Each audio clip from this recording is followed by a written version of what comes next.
Students, ICSE के students, आज देखो हम नया टॉपिक पढ़ने वाले हैं, सर्कल बोलते हैं। चलो, तो सर्कल का कुछ बेसिक इंट्रोडक्शन करते हैं। जैसे ये सर्कल होता, ये सर्कल का सेंटर होता है। सर्कल के सेंटर से बाहर तक की सर्कमफेरेंस तक की डिस्टेंस क्या कहलाती है? रेडियस कहलाती है। बचपन से पढ़ते आ रहे हैं हम, रेडियस कहलाती है। और ये लाइन जो कि सेंटर से पास होती है, इसे क्या बोलते हैं? हम डायमीटर बोलते हैं। क्या बोलते हैं इसे? डायमीटर बोलते हैं। और ये रेडियस की डबल भी होती। इस पॉइंट से, सेंटर से लेके ये डिस्टेंस हमारी रेडियस होगी, ये भी रेडियस होगी। रेडियस का डबल ही डायमीटर कहलाता है। बाकी ये जितनी भी लाइन हम ड्रा करेंगे, ये कोई सी भी लाइन सेंटर को टच नहीं कर रही। ये सारी लाइनें कोड कहलाती हैं। क्या कहलाती? Code of circle. Code of circle.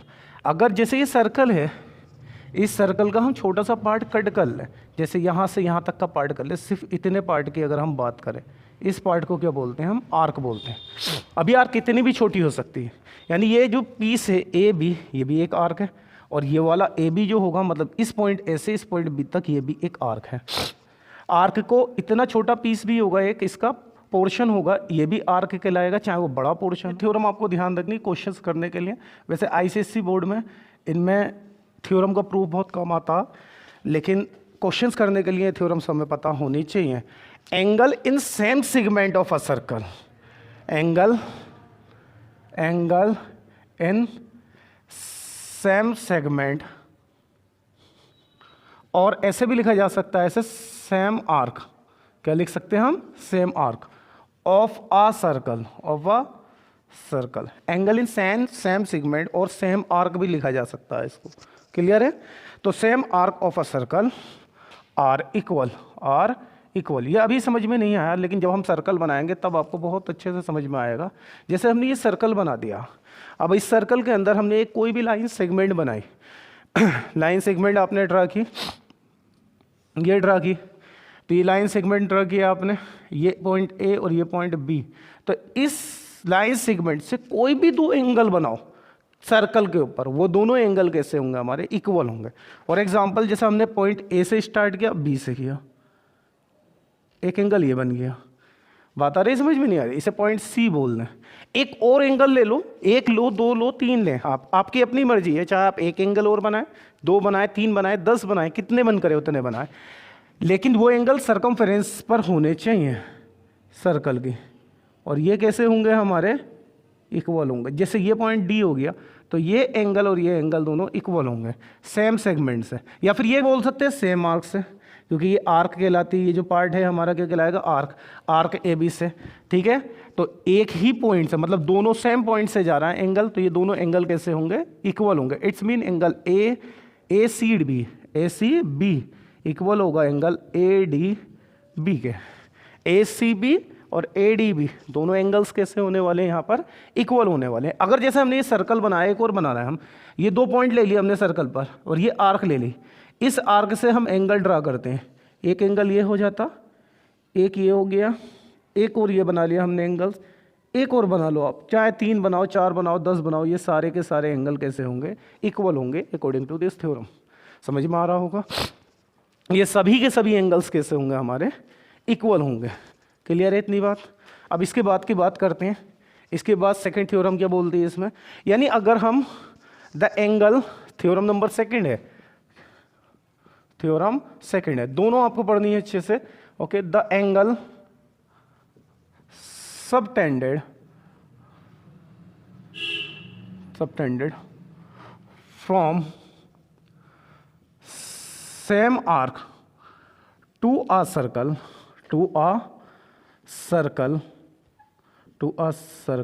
Is half. कैसा होता? Is half to the angle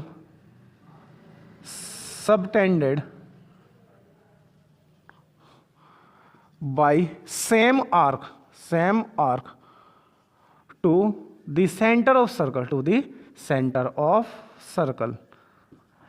मतलब ये है कि कोई भी एंगल हम सबटेंड करें फ्रॉम द सेम आर्क से सबटेंड करेंगे to a circle is half. जो सर्कल पे बनता है वो हाफ होता है, subtended by same arc to centre of the circle. जैसे हमने ये सर्कल बनाया, सपोज करो ये हमारा सर्कल है, ये इसका सेंटर हो गया, हमने ये आर्क ली पॉइंट ए, और ये क्या हो गया? हमारा पॉइंट बी। इस आर्क से एक एंगल हमने सरकमफेरेंस पे बना दिया, बाहर बना दिया बाउंड्री पे सर्कल की, एक एंगल हमने सेंटर पे बनाया। क्या बनाया? सेंटर पे। इस पॉइंट को सी बोल दो, ये पॉइंट ओ है। तो ये जो सेंटर वाला एंगल होगा, जो सर्कल की बाउंड्री पे बना हुआ एंगल है, उस एंगल से डबल होगा। It's main angle A O B, A O B कौन सा? ये हो गया ए ओ बी, ये इक्वल होगा twice of angle A C B के। जो सेंटर पर एंगल बनता है वो सरकमफेरेंस वाले एंगल का डबल होता है। ये दो थ्योरम हमें याद करनी पहली एक्सरसाइज के लिए। हाँ, एक और है, उसमें क्या होगा, अगर कोई सर्कल है और कोई सर्कल का डायमीटर है, या सेमी सर्कल बोल सकते हैं इतने पार्ट को, जैसे ये पार्ट हो गया ये हमारा, इसे क्या बोल सकते हैं? सेमी सर्कल या सेमी सर्कुलर आर्क भी कह सकते हैं। अब यहाँ से कोई एंगल बनाया जाएगा तो ये एंगल कितना होगा? 90 डिग्री होगा। अब ये कैसे पता चला 90 डिग्री हुआ? भाई ये वाला एंगल जो होता है हमारा सेंटर वाला ए ओ बी, सेंटर वाला एंगल ये बाउंड्री वाले एंगल का डबल होता है। कैसा होता? डबल। या ये कह सकते हो बाउंड्री वाला एंगल सेंटर वाले एंगल का हाफ होता। अगरचे ये डायमीटर है तो हमें पता है कि ये एंगल कितना? 180 डिग्री। अब जब ये 180 डिग्री है तो इसके ऊपर वाला एंगल इसका हाफ बनेगा, तो हाफ बनेगा कितना होगा? 90 डिग्री। या सिंपल सी लैंग्वेज में ये कह सकते हैं कि सेमी सर्कल में जितने भी एंगल्स बनते हैं वो सारे के सारे कैसे बनते हैं? राइट एंगल्स बनते हैं। जितने भी ट्राइंगल्स बनाएंगे सेमी सर्कल में वो सारे के सारे ट्राइंगल्स राइट एंगल ट्राइंगल्स होंगे। क्लियर है इतनी बात? तो ये तीन प्रॉपर्टी शुरू से देखते हैं। पहली चीज, अगर सेम आर्क से या सेम सेगमेंट से कोई भी दो एंगल सर्कल पर बनाया जाए, दो बनाओ तीन बनाओ आपकी मर्जी है, सेम सेगमेंट से 1 2 3 4, ये सारे के सारे एंगल कैसे होते हैं? हमारे इक्वल होते हैं, बराबर होते हैं। दूसरी चीज, सेम सेगमेंट से सेम आर्क से दो एंगल सबटेंड किए जाए, एक एंगल बाउंड्री पे सर्कल की और एक एंगल सेंटर पे है, तो सेंटर वाला एंगल बाउंड्री वाले का डबल होता। एंड थर्ड थिंग क्या है कि आपने कोई भी एंगल बनाया सेमी सर्कल में, ट्राइंगल बनाओ, तो सेमी सर्कल में बने ट्राइंगल कैसे होते हैं? राइट एंगल ट्राइंगल होते हैं, जिनका एंगल 90 डिग्री होता। क्लियर है इतनी बात? तो इस चीज का ध्यान रखना है। इसके बाद क्वेश्चंस करेंगे।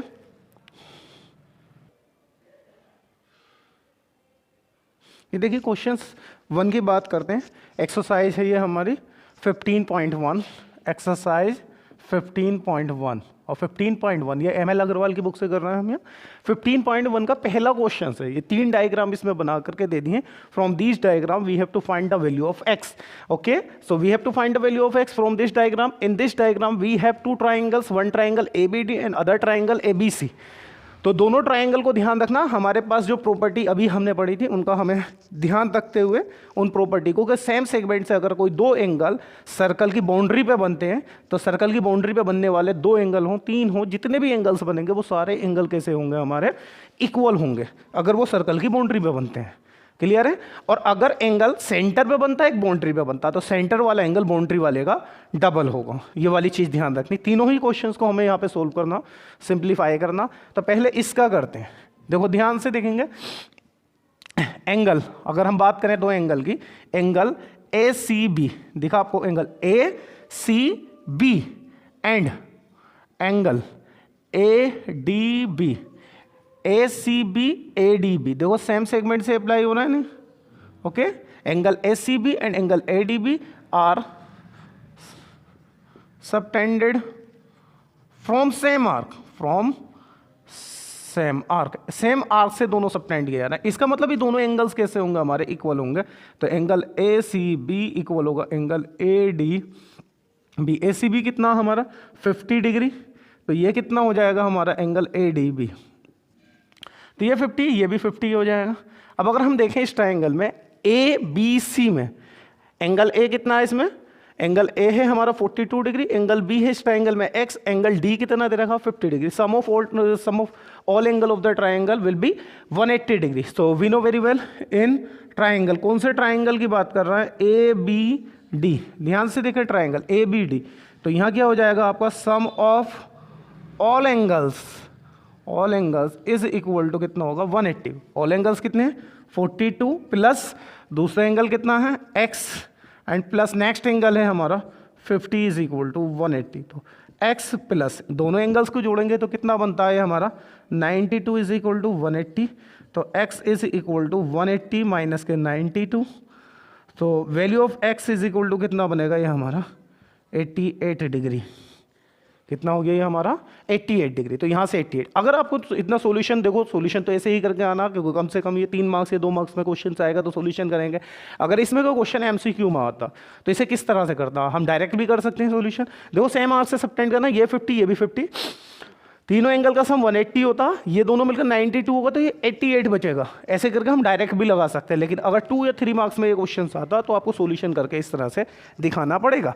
अब जैसे हम यहाँ आते हैं, इस वाले ट्राइंगल की बात करते हैं, सेकंड डायग्राम की। देखो ध्यान से देखेंगे, इन ट्राइंगल ACD और ABD दिख रहा है, ये एंगल और ये एक एंगल, इधर से देखेंगे इधर साइड से ACD ABD सेम आर्क से सबटेंड किए जा रहे हैं, ACD ABD।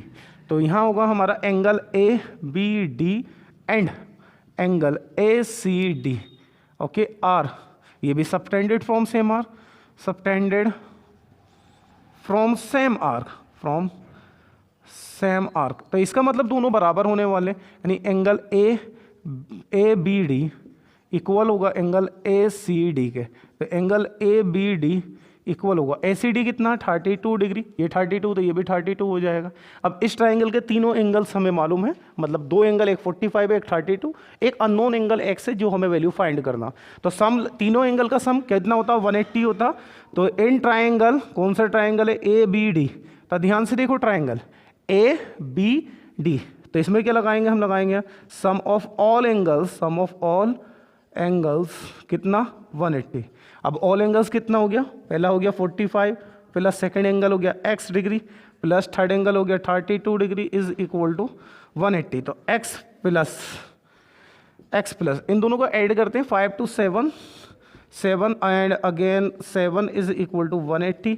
तो x इक्वल टू 180 माइनस 77, तो x इज इक्वल टू 180 से 77 जाते कितने बचते हैं हमारे यहाँ 3 हो गया, 103 डिग्री। तो यहाँ x की वैल्यू कितनी आ गई 103 डिग्री। अब इस ट्राइंगल की बात करते हैं, इस ट्राइंगल में क्वेश्चन में नेमिंग नहीं दी है हमें करके, तो यहाँ हमें नेमिंग अपने आप कर लेनी है। तो यहाँ इसे A बोलेंगे, B C एंड D, ठीक है। तो यहाँ पर अगर आप देखें दो ट्राइंगल हैं, दो एंगल है सॉरी, एक तो ACB है ये एंगल, एक है ADB, दोनों एंगल सबटेंड किए जा रहे हैं सेम आर्क से, तो ये दोनों भी इक्वल होंगे। देखो कितना सिंपल सा, ये 20 तो ये भी 20 आने ही आना, लेकिन आपको लिखना पड़ेगा राइटिंग। और ये 90 है, तीनों एंगल का सम लगा के इजीली आ जाएगा क्वेश्चन, समझ में आ रहा है। तो देखो क्या करेंगे, angle ACB and angle ADB, ACB ADB दोनों सेम आर्क से सबटेंड किए जाना, are subtended by same arc, subtended by same arc. अब ये सेम आर्क से सबटेंड किया जा रहा है, तो एंगल ACB इक्वल होगा एंगल ADB के। तो एंगल ACB ADB हमें 20 गिवन था, तो ये हमारा 20 डिग्री हो गया, जो हमने पहले से ही लिख दिया। अब ये एंगल 90 है, तो ये भी 90 होगा, क्योंकि ये एक स्ट्रेट लाइन है, लीनियर पेयर ऑफ एंगल होते हैं, इन दोनों का सम कितना होता 90 डिग्री होता। एंड क्या हो गया एंगल, इसे O बोल दो पॉइंट को, तो कितना हो जाएगा COB इज इक्वल टू कितना होगा 90 एंगल सॉरी। अब इन ट्राइंगल कौन सा ट्राइंगल में लगाएंगे हम, OBC ट्राइंगल ये है, इसमें लगाएंगे सम ऑफ ऑल एंगल्स कितना होगा 180, सम ऑफ ऑल एंगल्स। तो पहला एंगल कितना 90 plus x plus 20 is equal to 180, it's mean x plus 110 is equal to 180, या x इक्वल टू 180 माइनस के 110, तो x is equal to 70 degree. तो कुछ इस तरह से क्वेश्चंस करने, इन क्वेश्चंस को ट्राई करें, बाकी और क्वेश्चन नेक्स्ट वीडियो में बताते हैं।